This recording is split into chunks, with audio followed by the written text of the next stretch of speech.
신앙 고백하심으로 7월 15일 새벽 예배를 시작하도록 하겠습니다. 전능하사 천지를 만드신 하나님 아버지를 내가 믿사오며 그 외아들 우리 주 예수 그리스도를 믿사오니 이는 성령으로 잉태하사 동정녀 마리아에게 나시고 본디오 빌라도에게 고난을 받으사 십자가에 못 박혀 죽으시고 장사한 지 사흘 만에 죽은 자 가운데에서 다시 살아나시며 하늘에 오르사 전능하신 하나님 우편에 앉아 계시다가 저리로서 산자와 죽은 자를 심판하러 오시리라. 성령을 믿사오며 거룩한 공예와 성도가 서로 교통하는 것과 죄를 사하여 주시는 것과 몸이 다시 사는 것과 영원히 사는 것을 믿사옵나이다. 아멘. 하나님 아버지 감사합니다. 오늘 새벽에도 주님의 생명의 말씀을 우리에게 허락하여 주시옵시고 오늘 하루도 우리가 말씀에 의지하여서 살아갈 수 있도록 우리와 함께 동행하여 주시옵소서. 이렇게 또 한 주를 보내고 매일은 또 귀한 주일로 맞이하게 됩니다. 마음을 잘 준비하여서 예배를 준비할 수 있도록 하여 주시옵시고 주님께 모든 것들을 맡기며 나아갈 수 있는 귀한 주일로 맞이할 수 있도록 우리들의 마음을 주장하여 주시옵소서. 이 모든 말씀 살아계신 예수 그리스도의 이름으로 기도드렸습니다. 아멘. 오늘 새벽에 함께 나누어 볼 말씀은 누가복음 12장 1절에서 3절 말씀이 되겠습니다. 제가 말씀을 봉독하겠습니다. 그동안에 무리 수만 명이 모여 서로 밟힐 만큼 되었더니 예수께서 먼저 제자들에게 말씀하여 이르시되 바리새인들의 누룩 곧 외식을 주의하라. 감추인 것이 드러나지 않을 것이 없고 숨긴 것이 알려지지 않을 것이 없나니 이러므로 너희가 어두운 데서 말한 모든 것이 강명한 데서 들리고 너희가 골방에서 귀에 대고 말한 것이 지붕 위에서 전파되리라. 아멘. 앞서 살펴본 11장 말씀에서 예수님께서는 한 바리새인의 집에 초대가 되어서 말씀보다는 전통을, 본질보다는 비본질을, 율법의 정신보다는 형식을 지키는 것에 대한 지적을 하셨습니다. 바리새인과 서기관들이 보여준 이러한 모습을 외식된 모습이라고 주님께서는 말씀하신 것인데 이제 이러한 모습을 제자들에게도 주의해야 한다라고 말씀을 하신 것이었죠. 예수님을 따른다고 하더라도 조금만 영적으로 방심을 하게 된다면 외식된 모습에 빠지게 된다는 것을 우리 주님은 잘 알고 있었기 때문이었습니다. 예수님이 외식에 관해서 제자들에게 가장 먼저 하신 말씀은 바로 이 말씀이었습니다. 바리새인들의 누룩 곧 외식을 주의하라. 여기서 외식이라는 것은 가면을 쓰고 연기를 하는 것을 의미하는 말이기도 합니다. 연극이나 뮤지컬에서 어떤 배우가 배역을 맡게 되면 정말 그 사람이 된 것처럼 연기를 한다라는 것이죠. 그 모습을 바라보는 관객들은 어떠한 마음을 가지게 됩니까? 감정이 이입되어서 실제로 그 배우가 그 역할을 맡은 사람이 된 것과 같은 착각을 불러일으킨다라는 것입니다. 그래서 어쩔 때는 그 맡은 배역 때문에 실제 이미지와는 다른 이미지가 배우에게 생기기도 한다는 것이죠. 달리 말하면 연기를 통해서는 그 사람의 진면목을 알 수 없다라는 것입니다. 주님께서 지금 하시는 말씀도 바로 이와 같다는 것을 알려주신 것이었죠. 당시 바리새인과 서기관들도 진짜 내가 누구인가 보다는 다른 사람들에게 어떻게 보이는가를 더 중요하게 여기던 사람들이었습니다. 이들의 진짜 모습은 하나님에 대한 경외심도 없었고 하나님을 사랑하는 마음도 전혀 없었지만 사람들의 시선 때문에 하나님을 사랑하는 척하는 모습을 보일 수밖에 없었던 것이었습니다. 이러한 외식적인 모습에 대해서 예수님은 누룩과 같다는 표현을 사용하십니다. 누룩은 빵을 만들 때 쓰는 효소이기도 합니다. 이스트라고도 부르는데 빵을 부풀릴 때 사용하는 것이죠. 조그만 덩어리에 누룩을 넣으면 빵이 몇 배는 더 커지게 됩니다. 이러한 누룩을 통해서 외식에 대한 표현을 한 것은 가짜 모습을 통해서 그 사람의 모습이 부풀려지기 때문이었습니다. 겉으로 보여지는 모습은 거품일 뿐인데 사람들은 겉모습만을 보고 쉽게 속아 넘어가기 때문인 것이죠.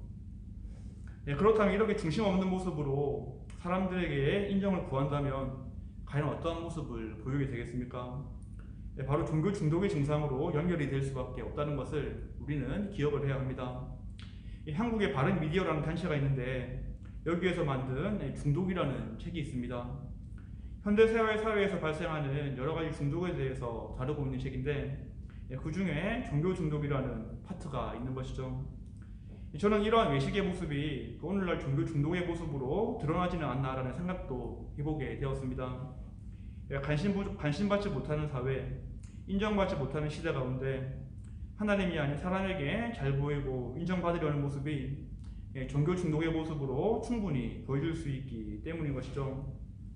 하나님을 의식하기보다는 사람들의 시선만을 의식해서 보이기 위한 기도, 보이기 위한 헌금, 보이기 위한 금식 등을 행한다면, 또한 그러한 겉모습을 통해서 사람들에게만 인정받기를 원한다면 그 모습은 신앙인의 모습이 아니라 외식적인 종교 중독에 빠진 모습이 될 수밖에 없기 때문입니다.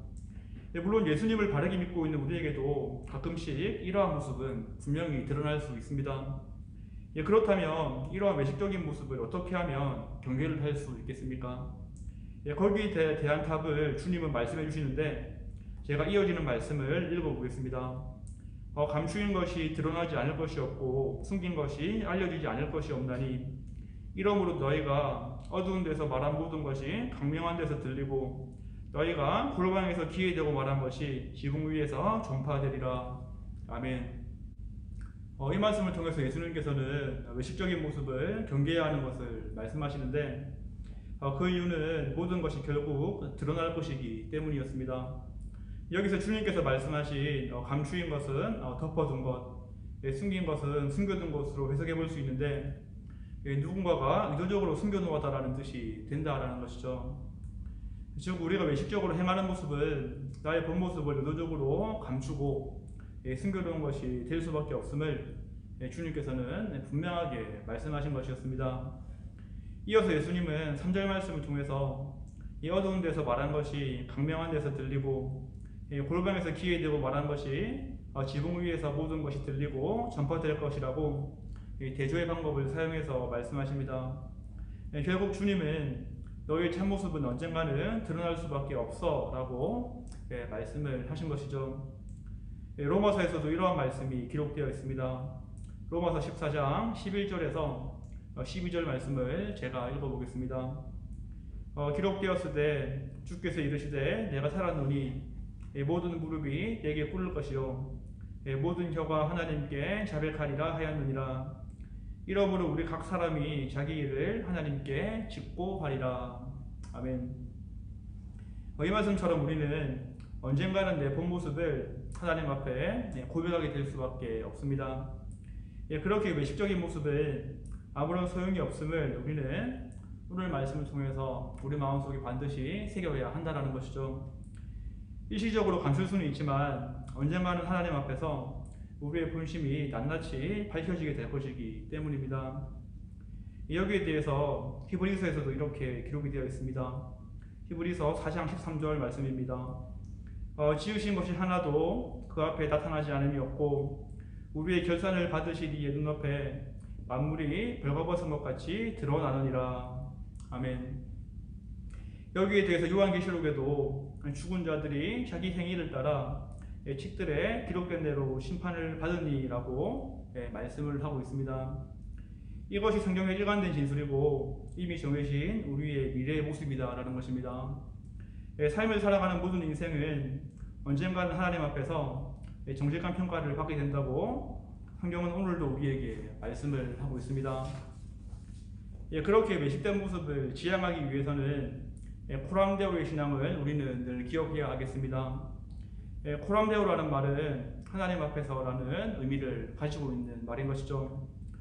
우리가 어떠한 것을 할 때에 늘 하나님 앞에서 하는 것 같이 하라는 뜻이기도 합니다. 그렇다면 우리는 외식된 모습을 보일 수 없기 때문입니다.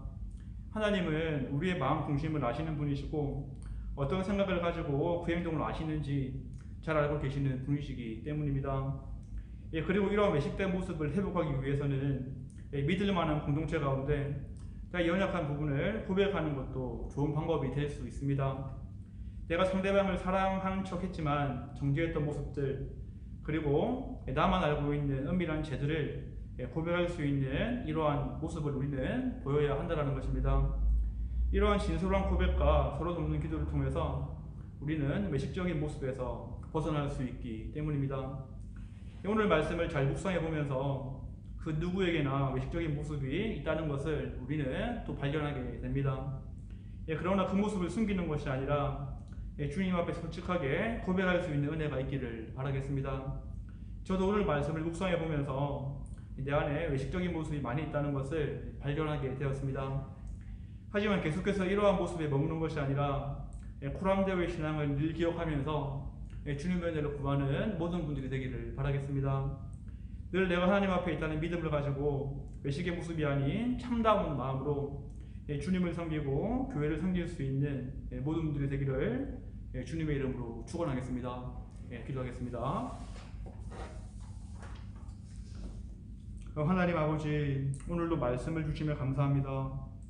오늘 주님의 말씀을 통해서 누룩과 같이 퍼져나가는 외식된 모습을 경계할 수 있도록 하여 주시고, 올바른 동기와 올바른 마음의 중심을 가지고 교회를 섬기고 공동체를 섬길 수 있도록 은혜를 허락해 주시옵소서. 사람의 인정을 받기보다는 하나님 앞에 올바르게 설 수 있도록 하여 주시고, 이러한 참다운 마음의 중심을 통해서 주님을 기쁘시게 하는 삶이 되도록 힘과 능력을 부어 주시옵소서. 이 모든 말씀 살아계신 예수님의 이름으로 기도드렸습니다. 아멘. 주기도문 하심으로 오늘 예배를 마치도록 하겠습니다. 하늘에 계신 우리 아버지여, 이름이 거룩히 여김을 받으시오며 나라가 임하시오며 뜻이 하늘에서 이루어진 것 같이 땅에서도 이루어지이다. 오늘 우리에게 일용할 양식을 주시옵고, 우리가 우리에게 죄 지은 자를 사하여 준 것 같이 우리 죄를 사하여 주시옵고, 우리를 시험에 들게 하지 마시옵고 다만 악에서 구하시옵소서. 나라와 권세와 영광이 아버지께 영원히 있사옵나이다. 아멘.